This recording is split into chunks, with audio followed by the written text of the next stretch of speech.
Jose?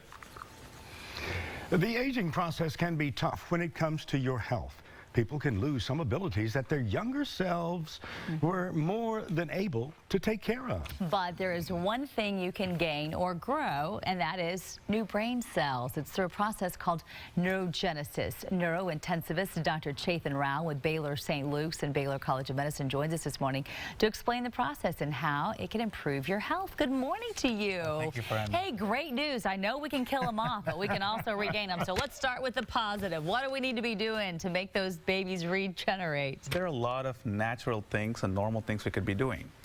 We have done some research which shows that eating less, about 20% less than normally you would calorically consume, and then exercising about 30 minutes a day.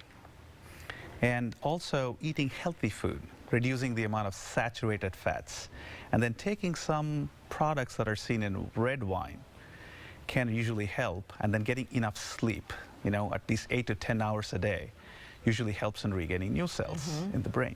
And I understand marital relations, too, so to speak, can make a difference. Is that true? Yes, that's correct. Marital relations is true, but you have to be cautious because you have to be trading off the sleep with the marital relationship.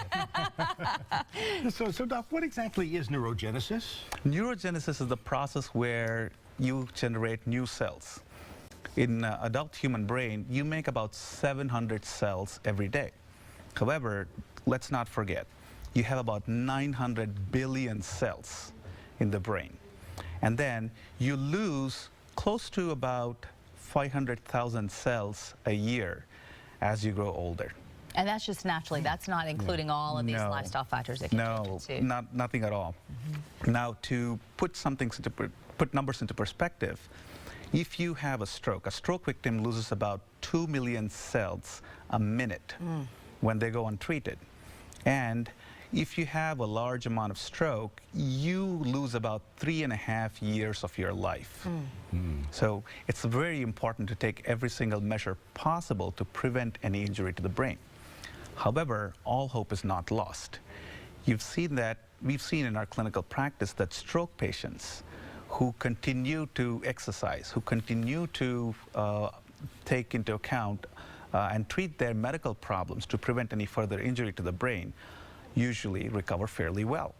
What about brain tests? There are these tests that you have online, and sometimes you can get them when you go someplace to apply for a job. Do those help your brain to regenerate? Even thinking about doing activity helps. That's because the brain is like a little kid. You need to stimulate. Just like where little kids learn how to work, the brain also works. Hence, it's important to have, if you have a brain injury, it's important to have a comprehensive method of treatment. All right, well, it's excellent information. Yes. Just quickly to say, alcohol, smoking, and high-fat diets kill off those cells really quickly. So let's try to, find somewhere in the middle. Thank you Absolutely. for being here. Thank you very much. Human relations can help, huh? Yes. Okay. Thank you, Dr. Trade off with the sleep is important. Dr. Dr. Chetan Rao, thank you. Thank you very much.